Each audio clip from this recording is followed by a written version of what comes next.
अप्रैल 2025 से कुछ महीने पहले की ये बात है। दरअसल एक बुजुर्ग महिला होती है जिसकी उम्र लगभग 65 साल के आसपास होती है।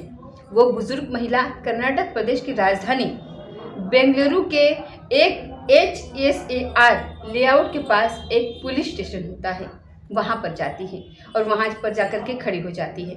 जैसे ही पुलिस वालों ने पूछा कि मैडम क्या बात है, हम आपकी क्या मदद कर सकते हैं, क्या हेल्प कर सकते हैं। दरअसल ये जो थाना है यह एक पोश इलाके में है और देखते ही साफ अंदाजा लगाया जा सकता है कि ये किसी बड़ी घर की महिला है। जैसे ही पुलिस ऑफिसर के पास ये जाती है तो जाकर कहती है कि साहब, मेरा जो पति है उसके हाथ में हर वक्त घर में बंदूक होती है और वो कब मुझे और मेरे बेटी को मार दे ये कुछ कह नहीं सकते। आप मेरी मदद कर दीजिए, आप मेरे पति को गिरफ्तार कर लीजिए। जैसे ही उस बुजुर्ग महिला ने उस पुलिस ऑफिसर से यह बात कही, यह बात एक सिपाही सुन रहा था और सिपाही फिर उस पुलिस ऑफिसर के पास जाता है और जाकर के धीरे से कान में कहता है कि साहब, आपको पता नहीं है, कर्नाटक के पूर्व डीजीपी की ये पत्नी है, जरा सोच समझ के अब बातचीत करिएगा। जैसे ही पुलिस ऑफिसर ने ये बात कही, उसके बाद वो बड़े आदर से, बड़े तसल्ली से, बड़े आराम से उस महिला को कहता है कि मैडम, आप पहले चेयर पर बैठ जाइए। उसको पानी पिलाने के लिए बात फिर कही जाती है। लेकिन जैसे ही उस महिला ने ये सुन लिया, समझ लिया कि ये पुलिस वाला कान में कुछ कह करके गया है, इसलिए फिर वो नाराज हो जाती है और वो कहती है कि तुम FIR लिखोगे या फिर नहीं लिखोगे, मेरे पति को पकड़ोगे या फिर नहीं पकड़ोगे। पुलिस वाला समझाने की कोशिश कर रहा था, लेकिन मैडम की समझ में कुछ आ ही नहीं रहा था। आखिरकार मैडम थाने के सामने जाकर के बैठ जाती हैं और वो कहती हैं कि जब तक उसके पति के खिलाफ कोई कार्रवाई नहीं होती तब तक वो यहाँ से नहीं उठेगी। पुलिस डिपार्टमेंट में एकदम से हड़कंप से मच जाती है। कुछ वक्त आगे बढ़ता है, हालांकि उस महिला को समझा बुझा करके किसी तकरीब से शांत किया जाता है। लेकिन कुछ महीने बीत जाने के बाद, अप्रैल की ये बात है, आखिरकार एक कत्ल हो जाता है और जैसे ही ये कत्ल होता है, इस महिला की और उसके पति की आज पूरे भारतवर्ष में चर्चा हो रही है। आज की इस कहानी के माध्यम से यही जानने की और समझने की कोशिश करते हैं कि आखिरकार ये कत्ल क्यों हुआ और इस कत्ल के पीछे का मेन कारण क्या रहा होगा। नमस्कार, स्वागत है आपका हमारे चैनल पर।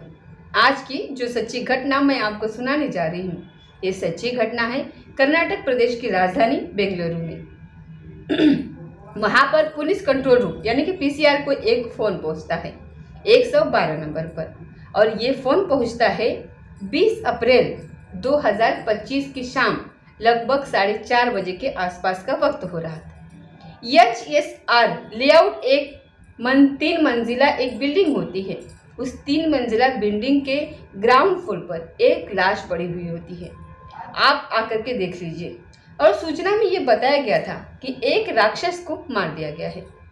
जैसे ही पुलिस कंट्रोल रूम को ये सूचना पहुंचती है, पुलिस कंट्रोल रूम में इस सूचना को गंभीरता से लिया और गंभीरता से लेने के बाद जो नज़दीकी पुलिस स्टेशन होता है, वहाँ के अधिकारियों को यह आदेश दिया जाता है कि एक मकान है, फला नंबर मकान है, वहाँ पर आपको जाना चाहिए, क्योंकि पूरी इन्फॉर्मेशन उस 112 नंबर पर दी गई थी। पुलिस के कुछ लोग वहां पर पहुंचते हैं, अधिकारी जो होते हैं। वहां जाने के बाद दरवाज़ा खुलवाया जाता है और दरवाज़ा खुलवाने के बाद देखते क्या है कि एक वाकई में वहां पर लाश पड़ी हुई थी, जो कि चादर से लिपटी हुई थी, एकदम खून से लथपथ थी और पास में ही एक चाकू पड़ा हुआ था, पास में ही एक बोतल पड़ी हुई थी। ऐसा लग रहा था उसे देख करके कि जैसे इस चाकू का और इस बोतल का उस हत्या के मामले में इन दोनों चीज़ों का प्रयोग किया गया है, इन दोनों का इस्तेमाल उस हत्या करने में किया गया है। ये लगभग 68 साल के आसपास का एक बुजुर्ग व्यक्ति होता है।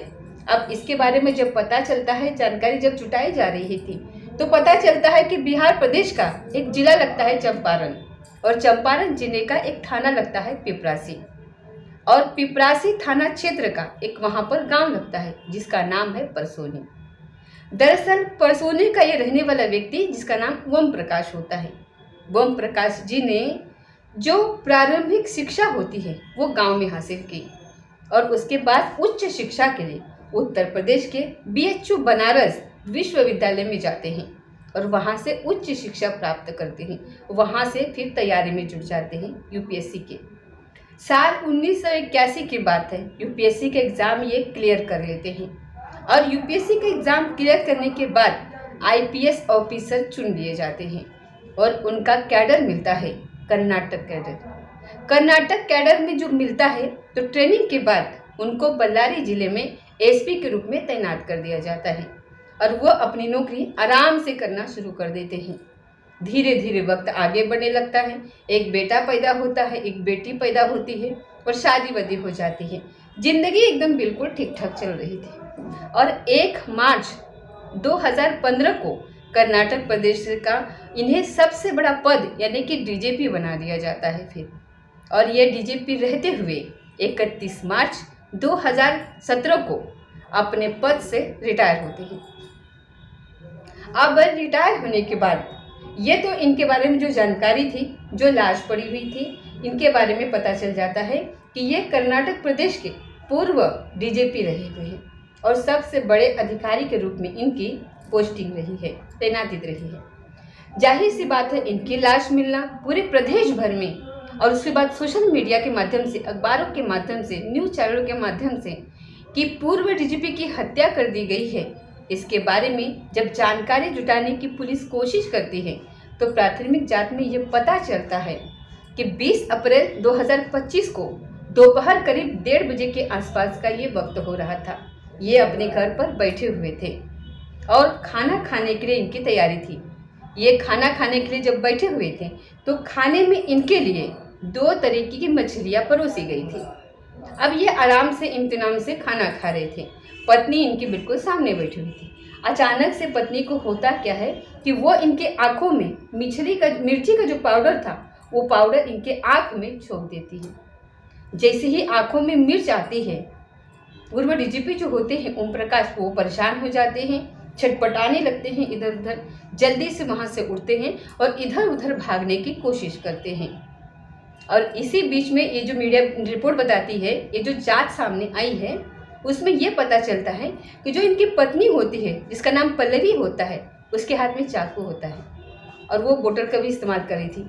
उसके बाद एक इन्होंने गर्दन, पेट और सीने पर लगातार ताबड़तोड़ एक के बाद एक वार किया।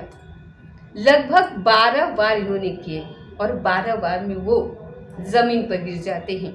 ज़मीन पर गिरने के बाद उनको एकदम इत्मीनान से वो तसल्ली से देखती रहती है कि वो जिंदा है या फिर मर चुके हैं, सांसें इनकी चल रही हैं या फिर थम चुकी हैं। जब तक उनके प्राण एकदम से निकल नहीं गए थे, उनकी सांसें थम नहीं गई थी, तब तक पत्नी आराम से इत्मीनान से देख रही थी बैठ कर के। बताया ये भी जाता है कि उस वक्त उनकी बेटी भी, कृति जिसका नाम होता है, वो भी मौके पर ही मौजूद होती है। आखिरकार जब माँ और बेटी ने ये पूरी तरीके से इम्तिनान कर लिया, ये बिल्कुल मर चुका है, इसकी सांसें बिल्कुल थम चुकी हैं, तब यहाँ से वो अपने कमरे में जाती हैं और जाकर के बंद हो जाती हैं, पैक हो जाती हैं और कमरे को अंदर से बंद कर लेती हैं।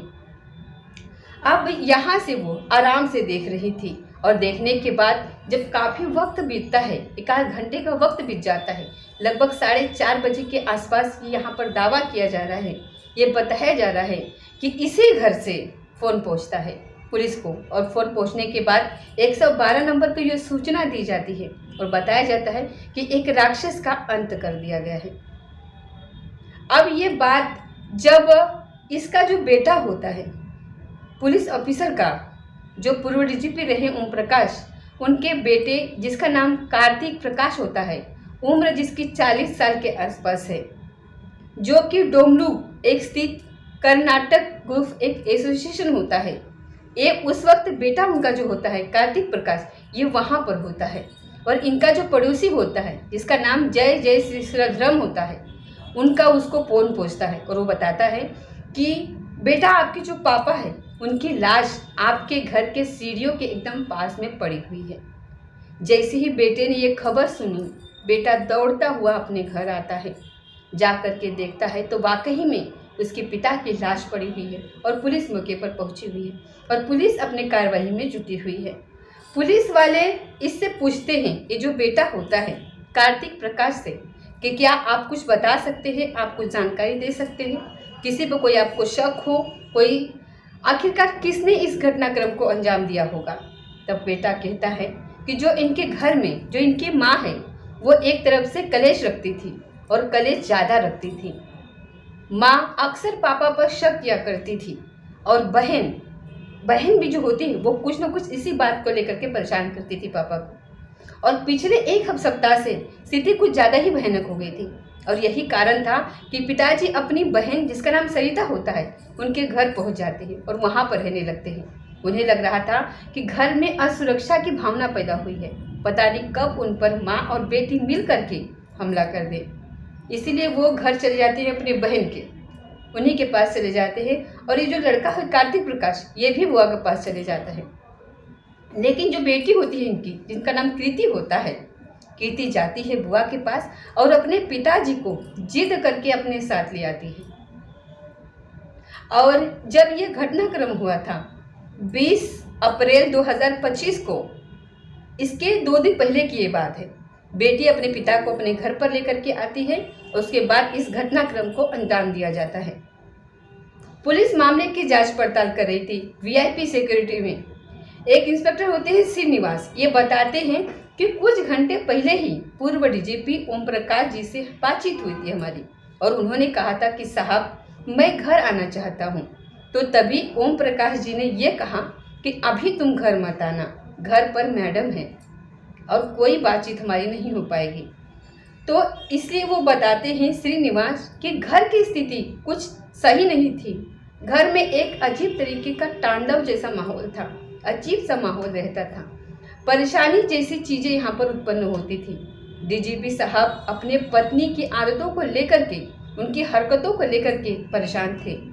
परेशान इसलिए भी बताए जाते हैं क्योंकि उनकी जो पत्नी है उनको सिजोफ्रेनिया एक बीमारी लगती है, उस बीमारी से वो ग्रसित थी और उनका इलाज काफ़ी समय से चल रहा था। यदि हम इस बीमारी की बात करें तो ये बीमारी 3 तरीके के लक्षण इसमें उत्पन्न होते हैं। एक होती है जो मति भ्रम जैसी चीज़ें होती हैं, किसी चीज़ के बारे में देखना सुनना जो वास्तव से एकदम परे होते हैं, एकदम अजीब तरीके की आवाज़ें सुनना, एकदम अजीब तरीके की चीज़ों को देखना महसूस करना। इन्हें लगता था कि इनके पति बंदूक लेके घर में इधर उधर घूमते रहते हैं, पता नहीं कब उन्हें मौका मिले और इनकी वो हत्या कर दे। साथ ही भ्रम की स्थिति पैदा होना कि वास्तविकता से एकदम अलग धारणाएं ऐसे उत्पन्न कर लेना कि जैसे कि कोई व्यक्ति उन्हें नुकसान पहुंचाने की कोशिश कर रहा है। यही कारण था कि उन्हें यह लगता था कि उनके जो पति हैं, जो पूर्व डीजीपी हैं जिसका नाम ओम प्रकाश है, वो इनको नुकसान पहुंचा सकते हैं और उनके ही अंडर में काम करने वाले जो कर्मचारी होते हैं जो घर पर मौजूद रहते थे, वो भी उन्हें किसी भी वक्त नुकसान पहुंचा सकते हैं। साथ ही अव्यवस्थित भाषण उत्पन्न करना कि विचारों का प्रभाव कुछ असंगत या फिर अतार्किक होता है, जिसमें कुछ बोलना या फिर बात करना बहुत ही मुश्किल हो जाता है। ये अपने आप में ही कुछ ऐसी बातें बड़बड़ाना, ऐसी बातें उत्पन्न करना, कुछ काल्पनिक कहानियाँ अपने मन में गढ़ना, ये इस तरीके की एक बीमारी होती है और इस बीमारी को सिजोफ्रेनिया के नाम से पहचाना जाता है। इसी बीमारी का जो पूर्व डीजीपी ओम प्रकाश होते हैं, उनकी पत्नी का कई साल से इलाज चल रहा था और इस इलाज में लाखों रुपए खर्च भी हो रहे थे। हालांकि इस हत्याकांड से कुछ समय पहले की बात है, इन्होंने सोशल मीडिया पर, इनके पत्नी ने अलग अलग मंच पर एक मैसेज प्रसारित किया था और इसमें इन्होंने ये कहा था कि जो इनका पति है, जो पूर्व डीजीपी है, वो इनकी बेटी को और साथ ही उनको खतरा पहुंचा सकता है। ये इनको कभी भी नुकसान पहुंचा सकते हैं, मार सकते हैं इनको। हालांकि बेटे की तहरीर के आधार पर डीएनएस की धारा 103 और 103(1) और 103(2) और 103(5) इसके तहत एफआईआर दर्ज कर ली गई है। पुलिस मामले की जांच पड़ताल कर रही है। अभी पुलिस किसी ठोस नतीजे पर नहीं पहुंची है, लेकिन मां और बेटी को इस हत्याकांड के लिए फिलहाल में गिरफ्तार कर लिया गया है। उनसे पूछताछ पुलिस कर रही है। पुलिस की पूरी कोशिश है कि इस घटनाक्रम का जल्द से जल्द खुलासा कर दिया जाए। लेकिन जिस तरीके के डीजीपी की हत्या जो की गई है वो वाकई में अपने आप में कई तरीके के सवाल खड़े कर रहे हैं, लोगों को सोचने पर मजबूर कर रहा है। ये ऐसे वक्त में, ऐसे बीच में हत्याकांड को अंजाम दिया गया है जिस वक्त में मेरठ जैसे शहर में हत्याएं हो जाती हैं, हरियाणा में हत्याएं हो जाती हैं, औरैया में हत्या हो जाती है, और हत्या करने वाली कोई और नहीं, पत्नियां ही अपने पति की हत्या कर रही हैं। अब ये जो मामला होता है कि इसने डीजीपी की, जो पूर्व डीजीपी है, उनकी पत्नी ही इनकी हत्या कर देती है, तो जाहिर सी बात है इस पर चर्चा करना लाजमी है। दोस्तों, इस पूरे घटनाक्रम को सुनाने का उद्देश्य किसी को परेशान करना नहीं है, किसी का दिल दुखाना नहीं है, बल्कि आपको जागरूक करना है, आपको सचेत करना है, और आपको यहाँ पर सतर्क करना है कि अगर ऐसी कोई बीमारी हो तो उसे सतर्क रहना चाहिए। ये बीमारी बहुत सारे लोगों में पाई जाती है, बहुत सारे लोगों में पाई जाती है। ये बीमारी हमारे भारत में अभी बहुत कम है, लेकिन दूसरे देशों में ये बीमारियाँ ज़्यादा है। और दूसरी बात, ये हत्या की बात रही है, तो ये पतियाँ जो पति की हत्या कर रही हैं, इसकी जो केस है हमारे भारत में बहुत तेज़ी से बढ़ रहा है।